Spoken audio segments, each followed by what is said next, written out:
শর্মিষ্ঠা দেবী এবং বিনোদবাবু সকালের খাবার খেতে বসেছিলেন। অঞ্জলি গরম গরম পরোটা নিয়ে এসে তার মা ও বাবাকে দেয়। মেয়ের হাতের পরোটা খেয়ে শর্মিষ্ঠা দেবী বলেন, জানিস মা, তোর হাতের এই ডিমের পরোটা খেতে দারুণ লাগে। তুই কি করে এত সুন্দর ডিমের পরোটা বানাস বলতো? আমি তোকে এই ডিমের পরোটা বানানো শেখালাম, কিন্তু আমি এত সুন্দর বানাতে পারি না। আরে থাক থাক, তুমি এত সুন্দর রান্না করতে পারো, এটা তো আমার মেয়ের ক্রেডিট। ও তো এত সুন্দর খাবার বানায়। এখন তো দেখছি ওর কাছে তোমায় শিখতে হবে। কার মেয়ে দেখতে হবে তো। হ্যাঁ হ্যাঁ, মেয়ের ভালো গুণগুলো সব তোমার কাছ থেকে এসেছে, আর খারাপগুলো যত সব আমার থেকে পাওয়া।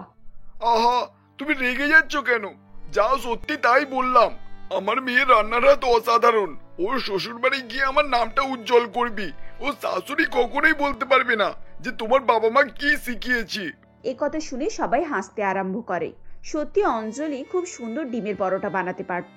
সে প্রায় বিভিন্ন ধরনের খাবার রান্না করে তার বাবা মাকে খাওয়াতো। যদিও তারা গরিব ছিল, তবে তাদের কোনো রকমের কষ্ট ছিল না। কয়েকদিন পর বিনোদবাবু পাশের গ্রামের ঋতুপর্ণা দেবীর ছেলে সোমনাথের সঙ্গে তার মেয়ে অঞ্জলির বিয়ে দেন। সোমনাথ একটি ফ্যাক্টরিতে কাজ করত। বিয়ের পরের দিন সকালে অঞ্জলি ঘুম থেকে উঠে উনুনের সামনে বসে পড়ে এবং মনে মনে বলে, আজ তোমার শ্বশুরবাড়িতে প্রথম রান্না। আমাকে কিছু মিষ্টি জাতীয় খাবার আর সকালে টিফিন তৈরি করতে হবে। এক কাজ করি, সুজির হালুয়া আর ডিমের পরোটা তৈরি করি। ও বাড়িতে তো সবাই আমার হাতে ডিমের পরোটা খুব পছন্দ করত। আশা করি আমার শাশুড়ি মা আর আমার স্বামীরও আমার হাতে ডিমের পরোটা ভালো লাগবে। অঞ্জলি যখন এভাবেই ভাবছিল, তখন ঋতুপর্ণা দেবী তার কাছে এসে জিজ্ঞাসা করে, আরে বৌমা, তুমি বসে বসে কি ভাবনা চিন্তা করছো? ওদিকে তো উনুনে আঁচ বয়ে যাচ্ছে। কি রান্না করবে কিছুই বুঝতে পারছো না নাকি?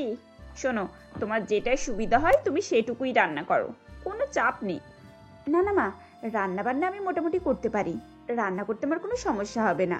আমি বলছিলাম কি, আপনারা পরোটা খেতে পছন্দ করেন তো? আজ তাহলে পরোটা বানাবো।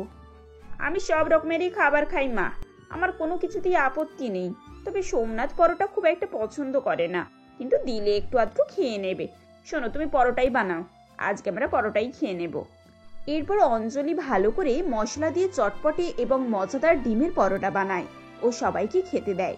এক টুকরো পরোটা মুখে দিয়ে সোমনাথ বলে, আরে বাহ, দারুণ সুন্দর হয়েছে পরোটা। এত সুন্দর পরোটা আমি কখনো আগে খাইনি। একদম ঠিক কথা বৌমা, এত সুন্দর পরোটা তো আমি আগে কখনো খাইনি। তোমার রান্নার হাত তো দারুণ। আমি ভেবেছিলাম তুমি হয়তো রান্না বান্না সেরকম পারো না, তাই বসে বসে ভাবছিলে কি রান্না করবে, কিন্তু এখন তো আমি নিজেই অবাক হয়ে যাচ্ছি। আমি পরোটা খেতে পছন্দ করি না তো, এটা তো একেবারেই আলাদা রকমের হয়েছে। অঞ্জলি, তুমি আমার জন্য একটা পরোটা বানিয়ে দেবে তো? টিফিনে নিয়ে যাব। শ্বশুরবাড়ির লোকজনের মুখে নিজের প্রশংসা শুনে অঞ্জলি লজ্জা পেয়ে যায় এবং মনে মনে খুব খুশি হয়। এরপর থেকে সে প্রায়ই ভালো মন্দ খাবার রান্না করে তাদেরকে খাওয়াতো এবং সবাই তার প্রশংসাও করত। এভাবেই বেশ কিছুদিন কেটে যায়। অঞ্জলির একটি সুন্দর ফুটফুটে মেয়ে হয়, যার নাম তারা রাখে বৃষ্টি। বাড়িতে নতুন অতিথি আসার পর তাদের সংসার আরো হাসি খুশিতে ভরে যায়। এভাবেই 4 বছর কেটে যায়। এখন অঞ্জলি দ্বিতীয়বার প্রেগনেন্ট হয়। সে বিছানায় শুয়ে জ্বরে কাঁপছিল। এমন সময় সোমনাথ বলে, মা, অঞ্জলির এত জ্বর এলো কেন বলো তো? ও তো এর আগে কখনো এমন জ্বর ওঠেনি। বাবা, এবছর শীতটাও খুব বেশি পড়েছে। তাছাড়া আমাদের সেরকম ভারী মোটা কম্বলও নেই। বৌমার শরীরটা এই সময় দুর্বল, তাই হঠাৎ করে ওকে ঠান্ডা লেগে গেলে মুশকিল হয়ে যাবে। এই সময় যদি ওকে ভালো মন্দ খাবার খাওয়ানো যেত আর ঠিক মতো ওষুধপত্র খাওয়ানো যেত তাহলে খুবই ভালো হতো। মা, আজকে আমি মাইনে পাবো আর মালিকের কাছ থেকেও কিছু অ্যাডভান্স নেব। টাকা নিয়ে অঞ্জলির জন্য কিছু ওষুধপত্র, ফলমূল আর গরম কাপড় নিয়ে আসবো। ঠিক আছে বাবা, তাই কর। এই পরিস্থিতিতে বৌমার ঘন ঘন জ্বর হওয়া ভালো নয়। এরপর সোমনাথ ফ্যাক্টরিতে যায়। সেদিন সারাদিন কাজ করার পর সন্ধ্যাবেলা মাইনের লাইনে দাঁড়িয়ে নিজের মাইনের জন্য সে অপেক্ষা করে। যখন তার মাইনে পাওয়ার সময় হয় তখন সে মাইনে গুনে দেখে যে তাতে অর্ধেক টাকা আছে। এই দেখে সোমনাথ বিস্মিত হয়ে মালিক মদনলাল বাবুকে বলে, মালিক, এই টাকাটা অর্ধেক টাকা। আমি সারা মাস পরিশ্রম করেছি, আমাকে অর্ধেক মাইনে দিচ্ছেন? দেখ সোমনাথ, তুই এ মাসে 10টা লেট এসেছিস। এ মাসে তোর কাজ খুব একটা ভালো হয়নি, তাই আমি তোর মাইনের অর্ধেক টাকা কেটে নিয়েছি। এই মাসে আমি মাত্র ওই 10 মিনিটের মতো দেরি করে এসেছি। আমার শরীরটা অসুস্থ ছিল, তাই জন্যই তো হয়েছিল। আর কাজের দিক থেকেও তো এ মাসে আমি অন্য মাসের তুলনায় বেশি কাজ করেছি। আপনি তো আমার কাজ দেখে প্রশংসাও করেছিলেন। হ্যাঁ, যা মাইনে পেয়েছিস তাতেই সন্তুষ্ট থাক, নাহলে কাজ করতে হবে না। আমার কাছে কাজের লোকের অভাব নেই, বুঝেছিস? সেটা ঠিক আছে মালিক, আপনি আমার পরিশ্রমের টাকাটা দিচ্ছেন না। আমার বাড়িতে অসুস্থ স্ত্রী, ছোট ছোট ছেলেপুলে, বয়স্ক মা রয়েছে। আপনি যদি এইভাবে টাকা কেটে নেন তাহলে আমি সারা মাসটা চালাবো কি করে? তুই তো দেখছিস আমার সঙ্গে তর্ক করছিস। এক্ষুনি এখান থেকে যাবি, না তোর হাত পা ভেঙে গুড়িয়ে রেখে দেবো। এই বলে মদনলাল বাবু সোমনাথকে একটি ধাক্কা দেয়। মদনলালের কথা এবং আচরণে সোমনাথ ভীষণভাবে রেগে যায় এবং সে উঠে মদনলালকে একটি ধাক্কা দেয়, যার ফলে মদনলাল টাল সামলাতে না পেরে পড়ে যায়। সঙ্গে সঙ্গে সে পুলিশকে ফোন করে এবং পুলিশ সেখানে এসে হাজির হয়। এরপর মদনলাল সোমনাথের নামে চুরির অভিযোগ দিয়ে তাকে জেলে পাঠিয়ে দেয়। এদিকে সোমনাথ সন্ধ্যাবেলা বাড়ি না ফেরার জন্য তার বাড়ির লোকেরা চিন্তিত হয়ে পড়ে এবং ফ্যাক্টরিতে গিয়ে হাজির হয়। তখন ফ্যাক্টরির দারোয়ান সমস্ত ঘটনা তাদেরকে শোনায়। সঙ্গে সঙ্গে ঋতুপর্ণা দেবী এবং অঞ্জলি থানায় গিয়ে উপস্থিত হয় এবং হাত জোড়ো করে পুলিশকে বলে, স্যার, আমার ছেলেকে আপনারা ছেড়ে দিন, ওর কোনো দোষ নেই। ও একটা সাধারণ বাড়ির ছেলে, ও এসব চুরি টুরি কিছুই করেনি। ফ্যাক্টরির মালিক ওর নামে মিথ্যে অপবাদ দিয়েছে।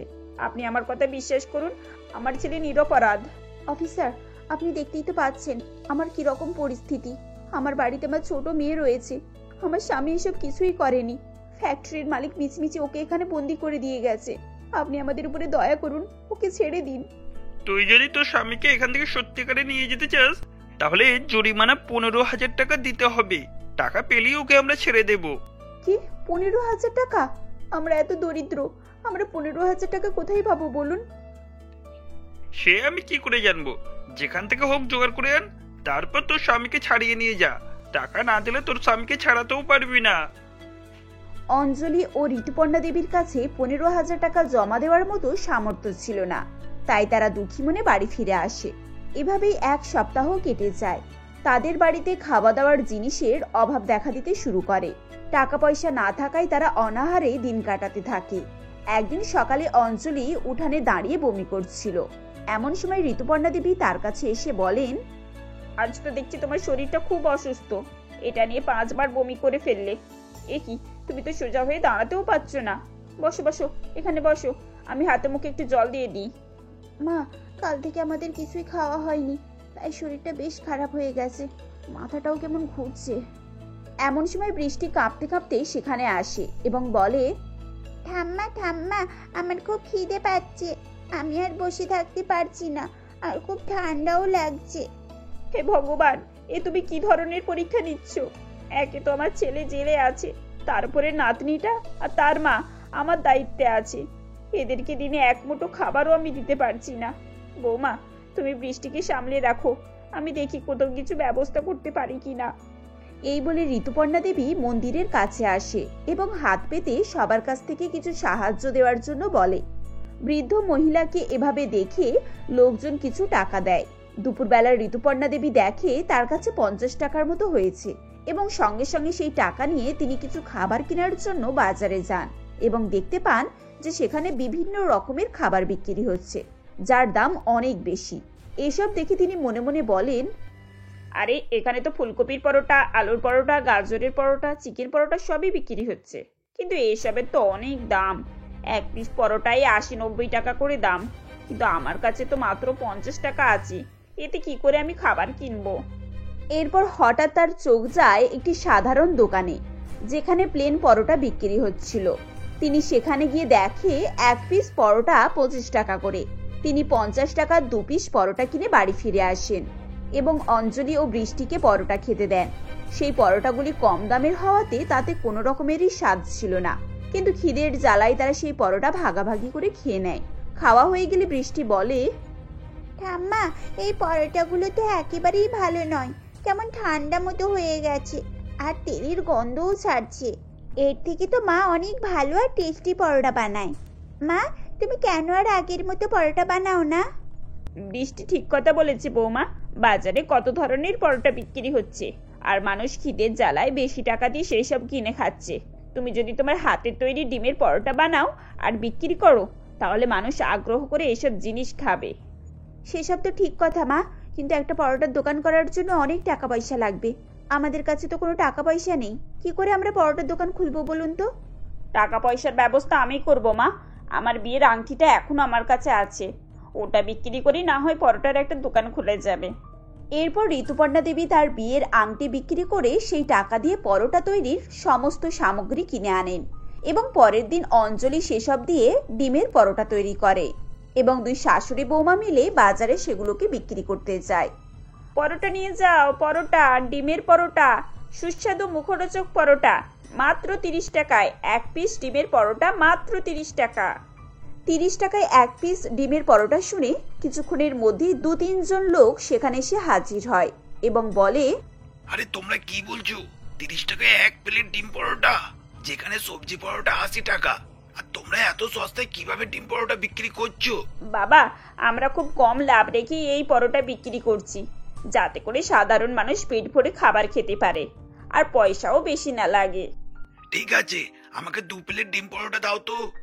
অঞ্জলির হাতে সুস্বাদু ডিমের পরোটা খেয়ে সবাই খুব প্রশংসা করে। দেখতে দেখতে তার দোকানের ভিড় বাড়তে শুরু করে। দুই শাশুড়ি বৌমা মিলে দিন রাত পরিশ্রম করে তাদের ব্যবসাটিকে দাঁড় করায়। ধীরে ধীরে তাদের হাতে টাকা জমতে শুরু হয়। তারা সোমনাথের জামিনে টাকা জোগাড় করে এবং তাকে জেল থেকে ছাড়িয়ে আনে। বাড়ি ফিরে এসে সোমনাথ বলে, অঞ্জলি, মা, আমি তো বিশ্বাসই করতে পারছি না যে আমার অবর্তমানে তোমরা এত ভালোভাবে সংসার চালাচ্ছ। তোমরা তো খুব ভালোই ব্যবসাটা দাঁড় করিয়েছো। আমি যে করতে পারিনি, তোমরা দুজনে মিলে সেটা করে দেখিয়েছো। সত্যি মেয়েরা পারে না এমন কোনো কাজই নেই। আমি তোমাদেরকে জীবনে পেয়ে অনেক ধন্য হয়ে গেছি। তোমাদেরকে আমি অন্তর থেকে সম্মান জানাচ্ছি। শোন বাবা, বৌমার ডেলিভারির সময় এগিয়ে এসেছে, ও হয়তো আর কাজে যেতে পারবে না। এবার থেকে আমরা দুজনেই ব্যবসা সামলাবো। এদিকে সব ঠিকঠাক হয়ে গেলে তারপর বৌমা না হয় আবার ব্যবসায় যোগ দেবে। আমি তখন বাচ্চাদেরকে নিয়ে বাড়িতেই থাকবো। তুমি ঠিক বলেছো মা, অঞ্জলিকে আর দোকানে যেতে হবে না। এবার থেকে আমি সবকিছু সামলে নেব। এরপর সোমনাথ তাদের পরোটার ব্যবসা সামলায়। দেখতে দেখতে কিছুদিনের মধ্যে অঞ্জলির একটি ছেলে হয়। দুই ছেলে মেয়ে স্বামী ও শাশুড়িকে নিয়ে অঞ্জলি তার সুখে সংসার করতে থাকে। কয়েক বছরের মধ্যেই সোমনাথ একটি বড় পাকা বাড়ি বানিয়ে ফেলে। এভাবেই বাড়ির মেয়েদের শুরু করা ব্যবসা খুব সফল হয়ে ওঠে। যামিনী দেবীর 5 বৌমা রাধা, নিশা, মনিকা, জুহি এবং বৃথি খুবই অলস প্রকৃতির ছিল। তারা সারাদিন শুয়ে বসে টিভি দেখে এবং ফোন ঘেঁটে দিন কাটাতো। এমনকি তারা নিজেদেরকেও পরিষ্কার পরিচ্ছন্ন রাখতো না। এই নিয়ে যামিনী দেবীর বিরক্তির সীমা ছিল না। একদিন বেলা 10টায় যামিনী দেবী চিৎকার চেঁচামেচি শুরু করেন এবং বলেন, বৌমা, ও বৌমা, আরে কোথায় গেলে তোমরা? সবাই ঘড়িটা দেখেছো কটা বাজে? এখনো কি সব পড়ে পড়ে ঘুমাচ্ছ নাকি? আমি কোন ভোরে উঠে বসে রয়েছি, কখন প্রেসারের ওষুধ খাওয়া হয়ে গেছে, এখনো 1 কাপ চা জুটলো না ভাগ্যে। এমনই সময় নিশা বাইরে বেরিয়ে আসে এবং বলে, ওহ মা, এই সকাল সকাল এত চিৎকার চেঁচামেচি শুরু করেছেন কেন বলুন তো? সকালে আপনাকে চা খেতে হবে, এটা কি বাধ্যতামূলক? 2টো বিস্কুট দিয়ে 1 গ্লাস জল খেলেও তো হয়। তা হবে কেন শুনি? তোমার বাবা মা কি সেই শিক্ষা দিয়ে তোমাকে পাঠিয়েছে? শাশুড়িকে চা না করে দিয়ে জল খাওয়ার উপদেশ দিচ্ছ? কি দেখেছে তোমাদেরকে আমি আমার বাড়ির বউ করে এনেছিলাম, তা উপরওয়ালাই জানেন। 5-5টা বউ থাকতে সকালে 1 কাপ চা জুটবে না ভাগ্যে? মেজো বৌমা, ও মেজো বৌমা, তুমিও কি কানে কালা হয়ে গেলে নাকি? চিৎকার চেঁচামেচি শুনে যামিনী দেবীর বাকি বউগুলো বাইরে বেরিয়ে আসে। তখন তিনি বলেন, এই যে তোমরা 5 জন মিলে কি নাকি সর্ষে তেল দিয়ে ঘুমাচ্ছ?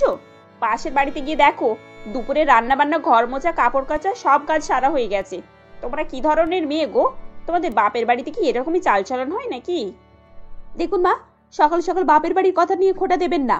সকালে চা দেবার কথা বড়দির, সে যদি আপনাকে চা না দেয় তাতে আমাদের দোষ কি? বারে, রোজ সকালে আমি চা দেবো আর তোমরা নাকে সর্ষে তেল দিয়ে ঘুমাবে কেন? 1 দিন তোমরা চা দিতে পারো না? আমার নামে কি কোথাও লেখা আছে যে আমাকেই চা দিতে হবে? থাক, তোমাদেরকে আর আমার জন্য চা করতে হবে না।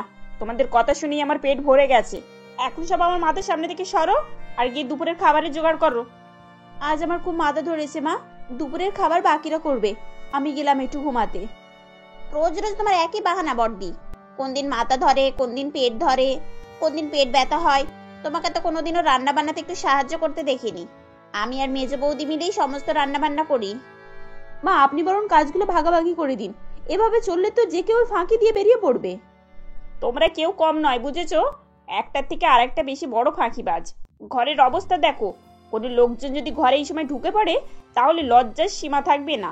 চারিদিকে নোংরা পড়ে আছে, পরিষ্কার পরিচ্ছন্ন করতে জানো না নাকি তোমরা? এভাবেই তখন যামিনী দেবী গজগজ করতে থাকেন এবং তার বৌমারা সেখান থেকে সরে যায়। এটি যামিনী দেবীর বাড়ির প্রত্যেক দিনেরই রুটিন ছিল। প্রতিদিন সকাল হলেই তাদের বাড়িতে এরকম গন্ডগোল লেগেই থাকতো। এই কারণে আশপাশের লোকজনও খুব একটা তাদের বাড়িতে আসতে চাইতো না। একদিন পাশের বাড়ির মণ্ডল কাকু এবং তার স্ত্রী রাধিকা তাদের বাড়িতে আসে এবং মণ্ডল কাকু বলেন, আরে মণ্ডলদা, রাধিকা বৌদি, এসো এসো। কি ব্যাপার, আজ কোন দিকে সূর্য উঠেছে শুনি? এই তো চলে এলাম। আগামী 14 তারিখ ফাল্গুন মাসে আমার ছোট ছেলের বিয়ে, তাই নেমন্তন্ন করতে চলে আসলাম। তোমার 5 বৌমা সব ছেলেদের নিয়ে এসো। রাধিকা দেবী তাদের ঘরের চারপাশ ভালো করে নজর ফিরিয়ে দেখতে থাকেন। ঘরদোরের অবস্থা অগোছালো ভাব দেখে তিনি একটু অস্বস্তি বোধ করতে থাকেন। এমন সময় হঠাৎ যামিনী দেবীর রান্নাঘর থেকে পচা গন্ধ বেরোতে থাকে। তখন রাধিকা দেবী এবং মণ্ডল কাকু নাকে হাত চাপা দিয়ে বলেন, আরে বৌদি, কিসের এত পচা গন্ধ বেরোচ্ছে? পচা গন্ধ? কই না তো, আমি তো কোনো গন্ধ পাচ্ছি না। মনে হয় পাশের ড্রেন থেকে বেরোচ্ছে। আরে ও মেজো বৌমা, তোমার কাকু কাকিমার জন্য একটু চা জল খবর নিয়ে এসো। যামিনী দেবীর কথা শুনে এদিকে রান্নাঘরে কে চা তৈরি করবে সে নিয়ে বৌমাদের মধ্যে ঝামেলা শুরু হয়ে যায়। এমন সময় রাধা বলে, এই দেখো, সকালের বাসন কোসন সব পড়ে রয়েছে, আমাকে ওগুলো মাজতে হবে। আমি যাই, তোমাদের মধ্যে কেউ চা করে দিয়ে দাও। আমি তো রান্নার জোগাড় করছি, এখন চা করতে বসলে রান্না করতে দেরি হয়ে যাবে, তখন মা সকলকেই বকবেন। এভাবেই তারা একে অপরকে চা করার কথা বলতে থাকে, কিন্তু কেউই চা করতে রাজি হয় না। শেষ পর্যন্ত বৃথি চা করে নিয়ে আসে এবং তাদেরকে দেয়। চায়ের কাপটি অত্যন্ত নোংরা ছিল এবং চায়ে একটি মাছি ভাসছিল, যা দেখে মণ্ডলবাবু চমকে ওঠেন এবং বলেন, ও বাবা, এখন আবার চা করতে গেলে কেন? থাক থাক, চা দিতে হবে না, আমি চা খাই না। সে কি দাদা, তা কখনো হয় নাকি? আপনাকে চাটা খেতেই হবে। দেখুন আমার বৌমা কত ভালো চা করে।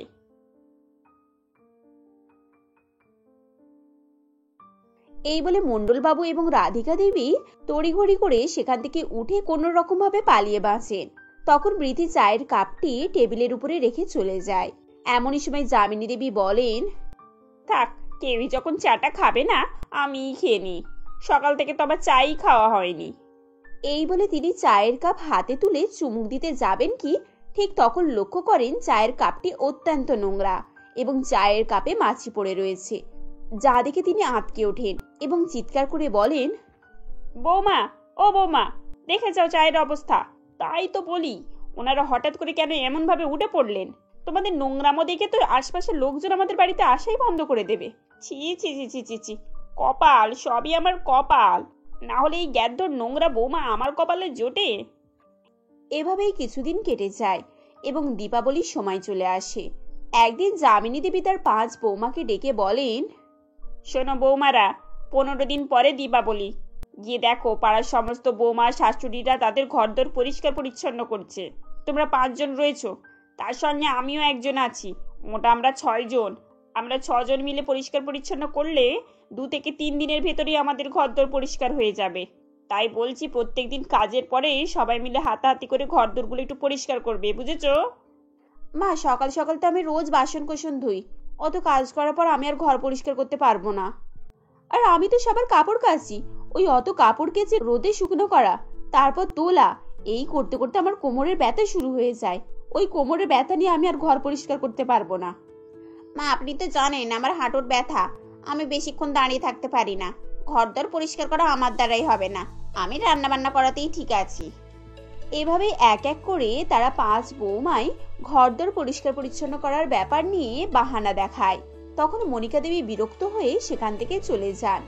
মনিকা দেবীর 5 বৌমা সবসময় নোংরাই থাকতো, তাই তাদের মাথায় উকুন, গায়ে চুলকানি, যাবতীয় সমস্যা দেখা দেয়। তারা সারাদিন গা মাথা চুলকাতে থাকে। একদিন দুপুরবেলা তাদের প্রতিবেশী মালতী দেবী সেখানে আসেন এবং তিনি বলেন, নিশা, মনিকা, রাধা, তোমরা কেউ বাড়িতে আছো? মালতী দেবীর ডাক শুনে মনিকা বেরিয়ে আসে এবং বলে, আরে মালতী কাকিমা, কি ব্যাপার, ডাকছেন যে? আসলে আমার নাতিটা না দুধ দিয়ে ভাত খাবে, আর দেখো না, আজ বিড়ালে সব দুধ খেয়ে ফেলেছে। তোমাদের কাছে এক বাটি দুধ হবে গো? হ্যাঁ কাকিমা, দুধ আছে, আপনি একটু দাঁড়ান, আমি এক্ষুনি এনে দিচ্ছি। এই বলে মনিকা ঘরের ভিতরে চলে যায় এবং মালতী দেবীর ঘরের ভেতরে প্রবেশ করেন। চারিদিকে নোংরা, আবর্জনা এবং দুর্গন্ধতায় তার দম বন্ধ হয়ে আসে এবং তিনি মনে মনে বলেন, আরে বাপরে, যামিনী দেবীর বউগুলো তো কত নোংরা। এদের ঘর থেকে কি বিচ্ছিরি গন্ধ বেরোচ্ছে। পাঁচটা বউ ঘরে একটু পরিষ্কার পরিচ্ছন্ন করতে পারে না? এরা কি করে এই ঘরে থাকে কে জানে। এরপর তিনি লক্ষ্য করেন মনিকা গা হাত চুলকাতে চুলকাতে একটি বাটিতে করে দুধ নিয়ে এসে তার কাছে দেয়, যা দেখে তার খুব ঘেন্না লাগে এবং তিনি বলেন, আরে মনিকা বৌমা, আমি তো বলতে ভুলেই গিয়েছিলাম, আমার বৌমা না বাজার থেকে টিনের দুধ কিনে এনেছে, ও দিয়েই বাবুর খাওয়া হয়ে যাবে। তুমি এই দুধ রেখে দাও, আমি নেব না। আরে কাকিমা, ছোট বাচ্চাটিকে টিনের দুধ খাওয়াবেন কেন? ভালো গরুর দুধ খাওয়ান। এই নিন, নিয়ে যান, বাটিটা পরে ফেরত দেবেন। এই বলে জোর করে মনিকা মালতী দেবীকে দুধের বাটিটা ধরিয়ে দেয়। মালতী দেবী সেই বাটিটা নিয়ে বাইরে বের হন এবং ডাস্টবিনে দুধটা ফেলে দেন। নিশা আড়াল থেকে ঘটনাটি লক্ষ্য করেন এবং বলে, এটা কি ধরনের কাজ হলো? মালতী কাকিমা আমাদের বাড়ি থেকে দুধ নিয়ে গিয়ে ডাস্টবিনে ফেলে দিলেন। ওনার যদি দরকারই ছিল না, তাহলে উনি চাইতে এসেছিলেন কেন? এমন সময় যামিনী দেবী বলেন, তোমরা এখনো বুঝতে পারছো না উনি কেন দুধটা ডাস্টবিনে ফেলে দিলেন? তোমাদের নোংরামো দেখে, তোমাদের ঘর থেকে যে পচা দুর্গন্ধ বের হচ্ছে, তাতে উনি নাক মুখ সিটকে দুধ নিতে অস্বীকার করছিলেন। আর মনিকা বৌমা যখন গা চুলকাতে চুলকাতে দুধের বাটিটা তাকে ধরিয়ে দিল, তখন তিনি বাধ্য হয়ে বাচ্চাকে দুধ খাওয়াবে না বলে দুধটা ফেলে দিলেন। এই কথা শুনে যামিনী দেবীর 5 বৌমার লজ্জায় মাথা নিচু হয়ে যায় এবং তারা তাদের ভুল বুঝতে পারে। দেখতে দেখতে কয়েকদিন কেটে যায়। হঠাৎ একদিন যামিনী দেবীর বাড়িতে ফোন আসে। তার দাদা সুজয় বাবু খুবই অসুস্থ। এই কথা শুনে তিনি ফোন নামিয়ে কাঁদতে শুরু করেন। তখন তার বড় বৌমা নিশা সেখানে ছুটে আসে এবং বলে, মা কি হয়েছে? কার ফোন এসেছিল? আর আপনি এভাবে কান্নাকাটি করছেন কেন? তোমার মামিমা ফোন করেছিল, তোমার বড় মামার খুবই শরীর অসুস্থ, তাকে হাসপাতালে ভর্তি করা হয়েছে। তাহলে তো আপনার শীঘ্রই হাসপাতালে যাওয়া উচিত। হ্যাঁ মা, আপনি এক্ষুনি বেরিয়ে পড়ুন, আর কয়েকদিন মামাদের ওখান থেকে ঘুরে আসুন, আপনারও মন ভালো হবে। বৌমাদের কথা শুনে যামিনী দেবী ভরসা পান। তার বৌমারা তার ব্যাগ গুছিয়ে দেয় এবং তাকে ট্যাক্সিতে তুলে দেয়। এদিকে দীপাবলির সময় আসছিল। যামিনী দেবীর 5 বৌমা মিলে সকাল থেকে সন্ধ্যা অবধি কাজকর্ম করা, রান্না বান্না, ঘর পরিষ্কার এসব কাজ করতে থাকতো এবং দীপাবলির কিছুদিন আগে তারা সারা বাড়িকে সাজিয়ে তোলে এবং বাড়ির সামনের দিকটায় ছোট ছোট ফুলের গাছ লাগায় এবং একটি বাগানের মতো তৈরি করে। কয়েকদিনের মধ্যেই সারা বাড়ির চেহারা পুরো পাল্টে গিয়েছিল। 1 সপ্তাহ পর যখন যামিনী দেবী ভাইয়ের বাড়ি থেকে ফিরে আসেন, তখন তিনি তার নিজের বাড়ি দেখে চিনতেই পারছিল না। তিনি অবাক হয়ে বলেন, আরে এটা কি আমাদের বাড়ি? আমি তো একেবারে চিনতে পারছি না। এ তো খুব সুন্দর হয়ে গেছে, এত সুন্দর বাগান, আর বাড়িটা কি বা এত সুন্দর করে কে সাজালো? এমন সময় নিশা বলে, মা আপনার এই সাজানো পছন্দ হয়েছে? আমরা 5 যা মিলে এই ঘরকে সাজিয়েছি, আর দেখুন বারান্দায় আপনার জন্য একটা দোলনাও খাটিয়েছি, আপনি সকাল বিকাল ওখানে বসে চা খাবেন। বৌমাদের কথা শুনে যামিনী দেবীর চোখে জল চলে আসে। উৎসবের দিনে তারা 5 বৌমা ভোর ভোর ঘুম থেকে উঠে পড়ে এবং রান্নাঘরে গিয়ে বিভিন্ন ধরনের মিষ্টি এবং অন্যান্য খাবার দাবার রান্না করে। এমনই সময় মণ্ডলবাবু এবং তার স্ত্রী তাদের বাড়িতে মিষ্টি দিতে আসে। বাড়ির ভেতরে ঢুকে তারা চমকে যায় এবং মণ্ডলবাবু বলেন, এ কি যামিনীদি, আপনার বাড়ির তো চেহারা একদম পাল্টে গেছে। এই কদিনের মধ্যে এত পরিবর্তন কি করে? কেন, আপনি কি আমার বৌমাদেরকে অকর্ম ভেবেছেন? আমার বৌমারা কত কাজের জানেন? ওরা এক একটা লক্ষ্মী প্রতিমা, ওদেরকে খালি গড়ে নিতে হয়েছে। আপনি একদম ঠিক বলেছেন যামিনীদি। আমি সন্ধ্যা থেকে বিভিন্ন বাড়িতে মিষ্টি দিয়ে আসছি, আর আপনার বাড়ির সাজগোজ সবার থেকে সুন্দর, একদম সবার থেকে আলাদা। বাহ বৌমা, তোমরা দারুণ কাজ করেছো দেখছি। এই না হলে বাড়ির বউ। এভাবেই নিজের শাশুড়ি এবং পাড়া প্রতিবেশীদের কাছ থেকে প্রশংসা পেয়ে যামিনী দেবীর 5 বউয়েরই খুশিতে মন ভরে যায় এবং তারাও বুঝতে পারে যে পরিষ্কার পরিচ্ছন্ন থাকলে সবাই প্রশংসা করে এবং খুশি হয়। উৎসব শেষে যামিনী দেবী তার 5 বৌমাকে আশীর্বাদ স্বরূপ টাকা দেন। 5 বৌমা খুশি খুশি সেই টাকা নেয়। এরপর থেকে যামিনী দেবী এবং তার বৌমারা পরিষ্কার পরিচ্ছন্নভাবে এবং সুখে শান্তিতে সংসার করতে থাকে।